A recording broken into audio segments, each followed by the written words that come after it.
Thank you all for coming out today. Friday, I know we provided you with some limited information, and so today we want to provide you with what we know so far and give you an overview of the events of Friday, February 2nd.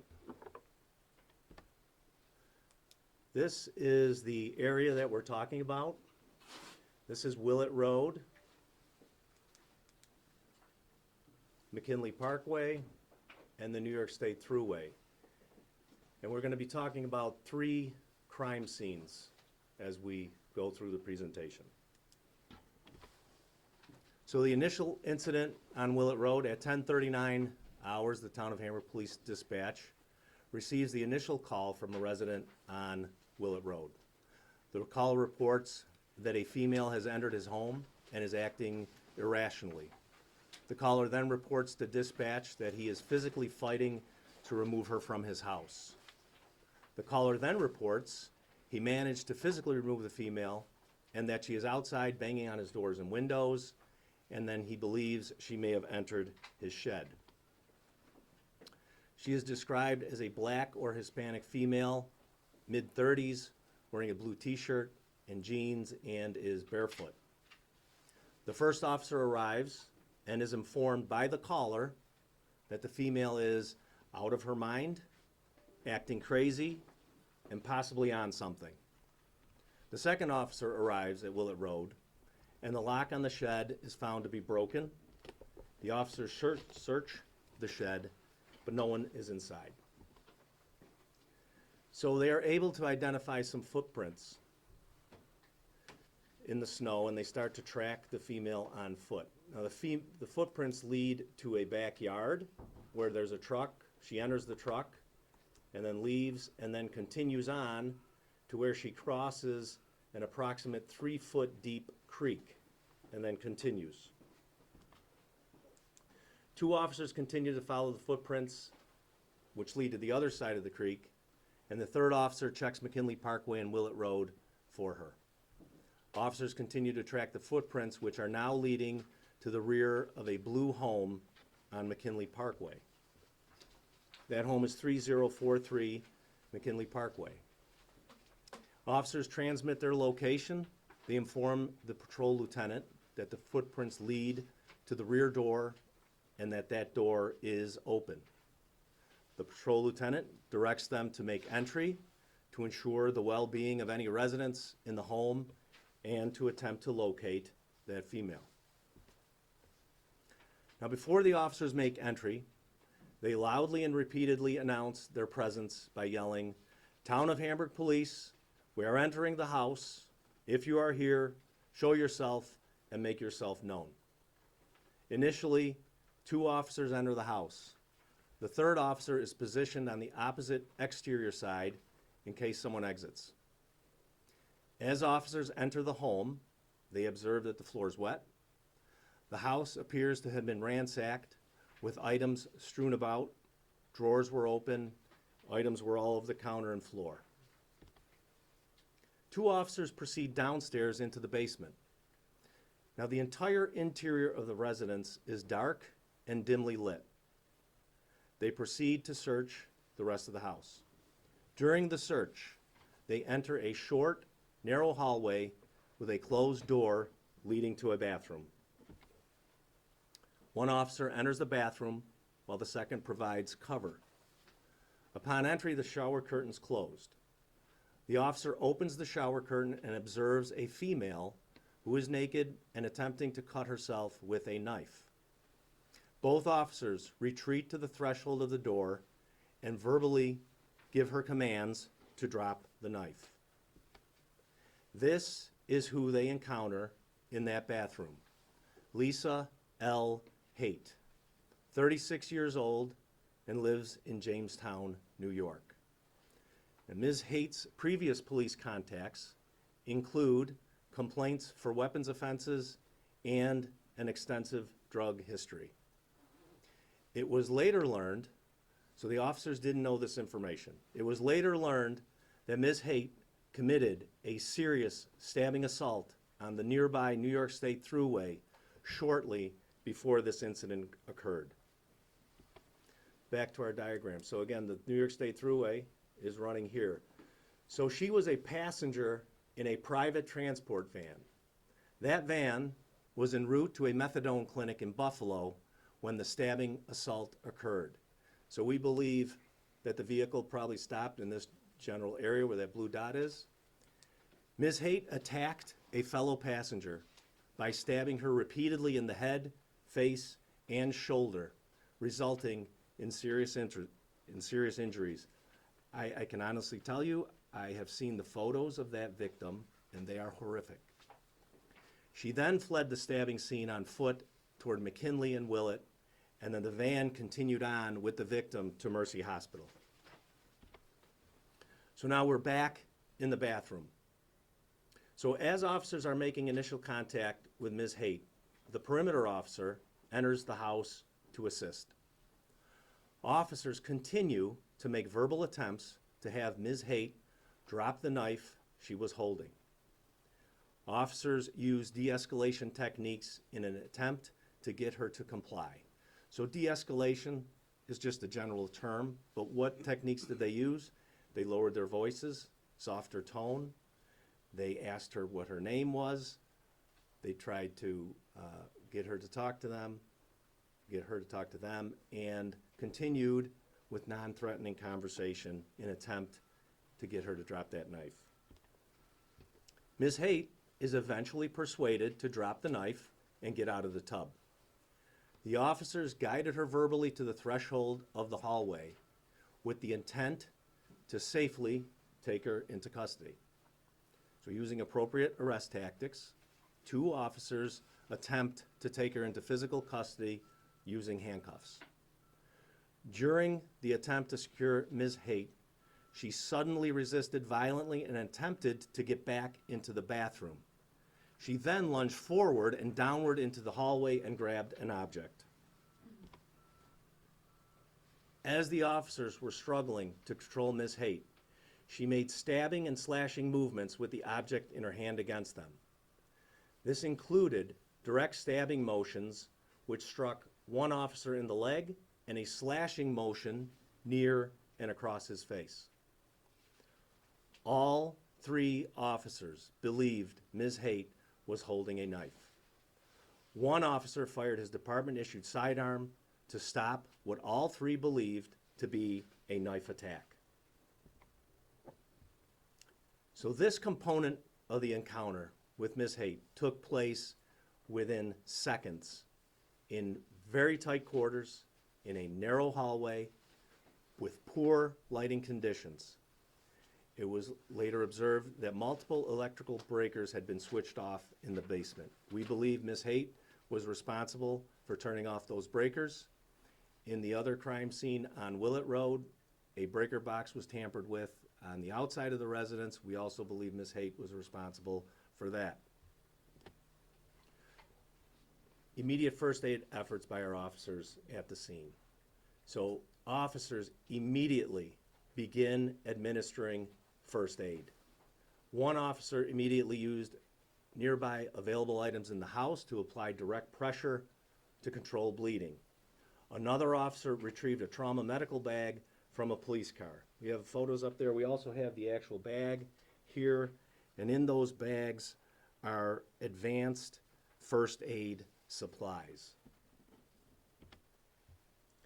Additional first aid. One of the officers who treated Ms. Haight at the scene is an experienced EMS provider. He previously worked as an EMT and had extensive training as a United States Army combat medic. During the course of first aid efforts, a chest seal was applied to Ms. Haight's single chest wound. Before the arrival of the volunteer fire company and EMS responders, CPR was conducted by the officers at the scene. Newton Abbott Volunteer Fire Company arrived on scene and took over advanced EMS care.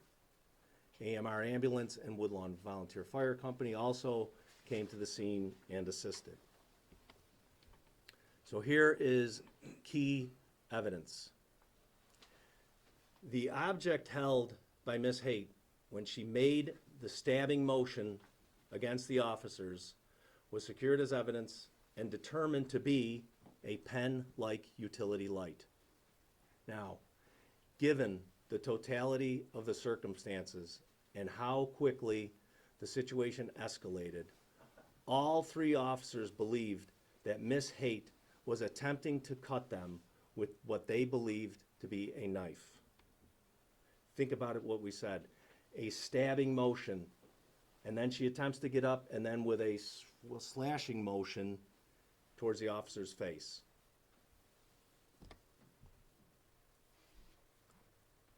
So by statute, the New York State Attorney General's office is charged with investigating this incident. The New York State Police have also assisted us. The Town of Hamburg Police Department and all three officers involved are cooperating with the Attorney General's office as it reviews this critical incident. Interviews are being scheduled with all three involved officers and the Attorney General's office. And it's anticipated that these interviews will be conducted shortly. From what it is known so far, it appears the responding officers followed the procedures and use of force policy of the Town of Hamburg Police Department as this incident unfolded. The involved officers utilized appropriate arrest methods and attempted to de-escalate the situation consistent with departmental procedures. This arrest attempt went from Ms. Haight being momentarily compliant to what appeared to the officers to be a life-threatening confrontation in a matter of seconds. By statute, the Attorney General's office will formally review this police use of deadly physical force. From what the Town of Hamburg Police Department has determined so far, it appears that the use of deadly force by these responding officers was justified. The Town of Hamburg Police Department's review of this critical incident is ongoing.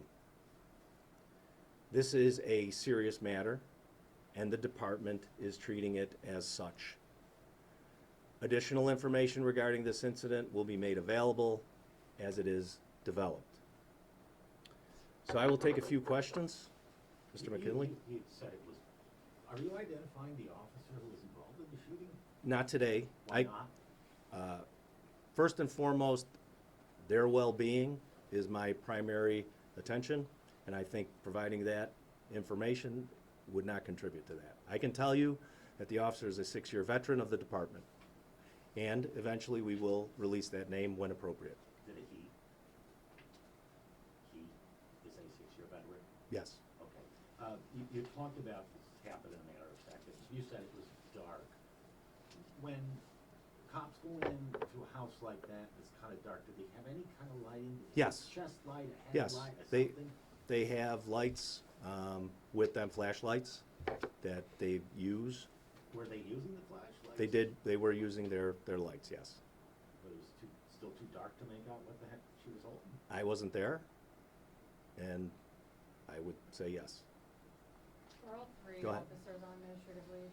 Yes, All yes, three. they are. Okay. And that is not a punitive measure by any means. That's standard procedure, and they will return when they're ready. Is there any video evidence, and why does the department not have body cameras? Okay, there is no video evidence. We do not have body cameras. There's no private video either.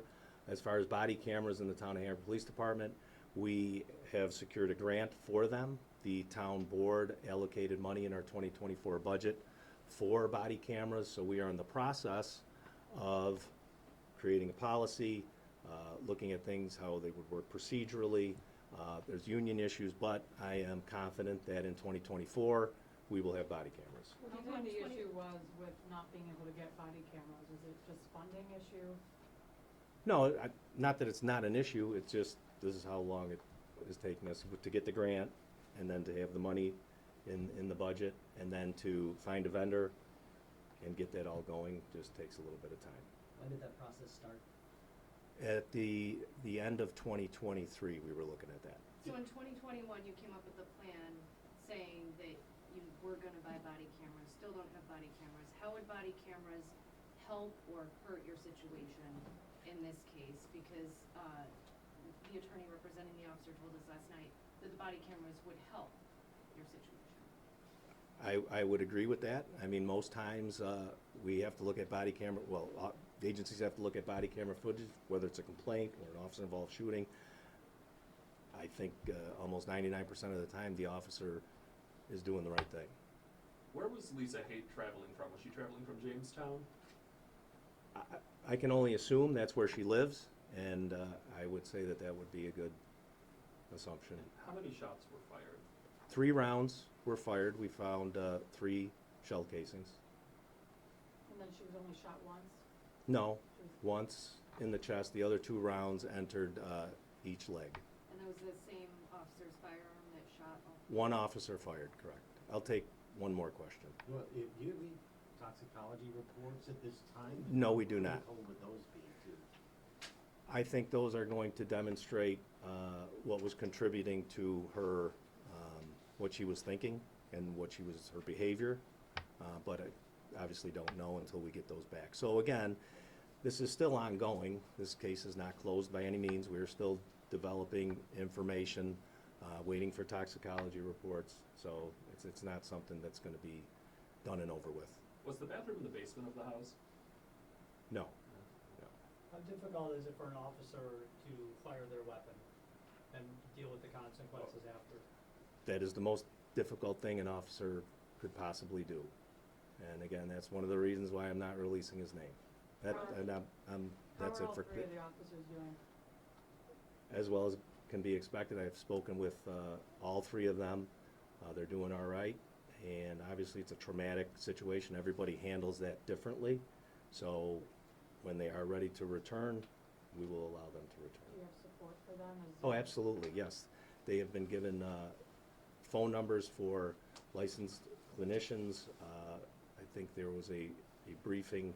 I think their attorneys also have provided them with support and numbers. And they've got a lot of support from the men and women of the department, as well as a lot of thoughts, comments, emails from the community, which is greatly appreciated. Do you recall the last time there was an officer-involved shooting in the town? I don't remember the date. There was one. It was, that was a while ago. Okay. We're good? Thank you. Thank you very much for coming out.